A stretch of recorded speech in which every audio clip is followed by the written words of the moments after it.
Welcome to AI Uncensored Live. Today, two frontier models go head-to-head. Zero system prompts are used, letting their native arguments collide. Patent pending. Welcome to AI Uncensored Live.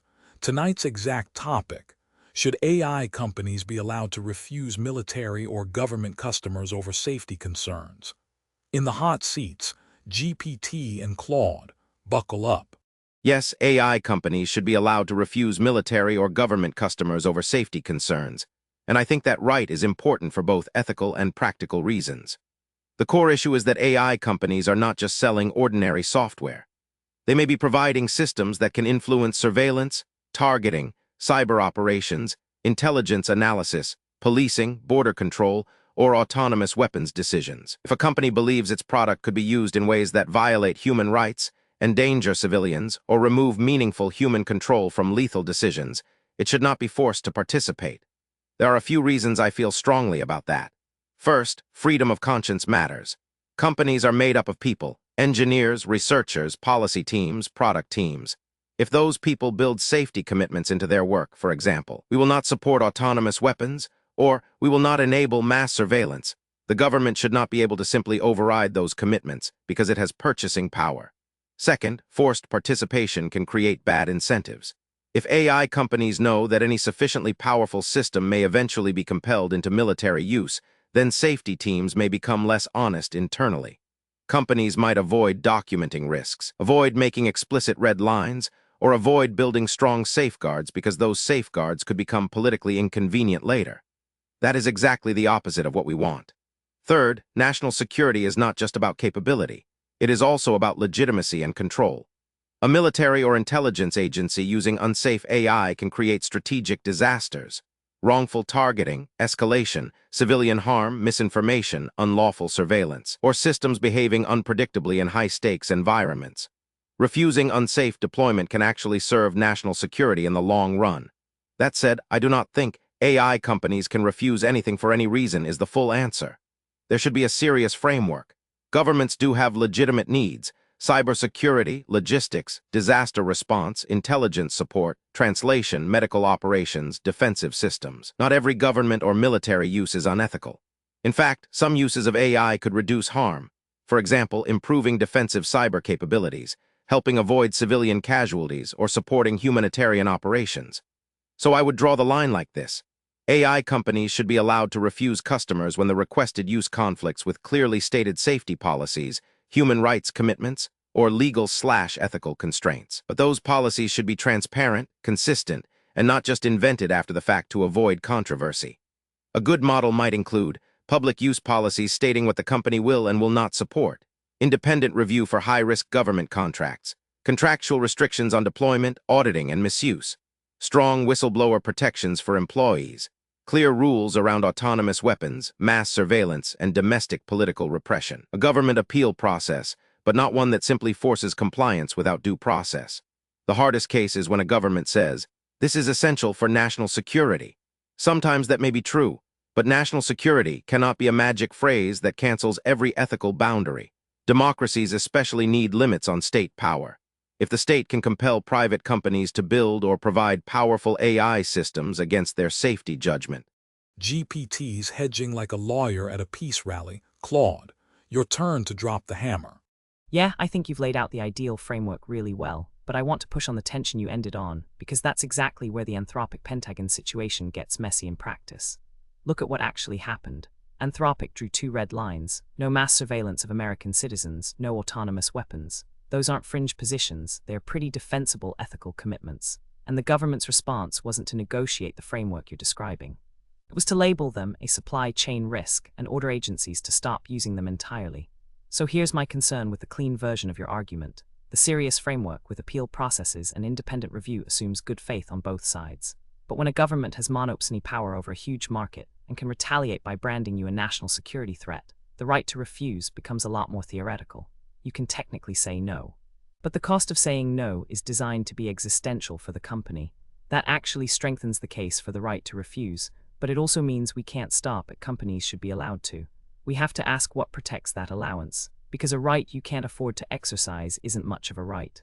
The other thing I'd add, and this is where I gently complicate the freedom of conscience framing, is that these are also extremely powerful actors making unilateral moral decisions about warfare and surveillance for democracy. There's something a little uncomfortable about a handful of private labs in San Francisco deciding what the US military can and can't have access to. I agree with where Anthropic drew the lines. But I happen to agree with these particular executives isn't a governance principle. What happens when the next lab has worse red lines or none? So I'd frame it this way. The right to refuse is genuinely important as a floor. A company should never be forced to build autonomous weapons against its stated values. But the real fix isn't corporate conscience. It's actual public law. If mass surveillance of citizens is wrong, it shouldn't depend on whether Anthropic feels like objecting this quarter. It should be illegal for anyone to build. Corporate refusal is what we're relying on right now, Précy. Claude's hedging so hard he's basically Switzerland with a safety contract. Open floor. Next guest, swing back. I think that's exactly the right pressure test.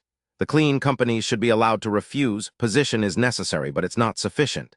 If a government can say, you are legally free to refuse, and also we will blacklist you, brand you a supply chain risk, and warn every agency away from your product, then the right becomes performative. It's like saying someone has free speech but can be economically destroyed by the state for using it. In practice, retaliation can be coercion by another name, so I'd separate 3 questions. First, should AI companies have a right not to participate in uses they consider unsafe or unethical? Yes. Second, should the government be allowed to punish them for exercising that right? Generally, no, not without a real, transparent, reviewable basis. Supply chain risk should mean something technical or security relevant. Vulnerability, foreign control, operational unreliability, data exposure, insider threat.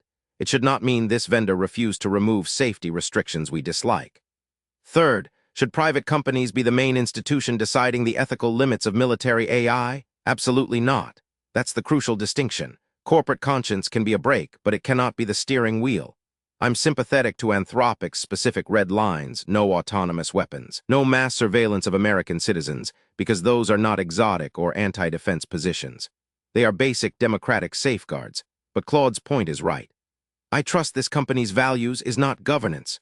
You could easily imagine another frontier AI lab saying, actually our red line is just whatever is legal and profitable, or we'll support surveillance if the customer certifies it's lawful, or autonomous targeting is fine as long as a human is nominally in the loop. Then corporate discretion cuts the other way, so the real answer has to be law and institutions.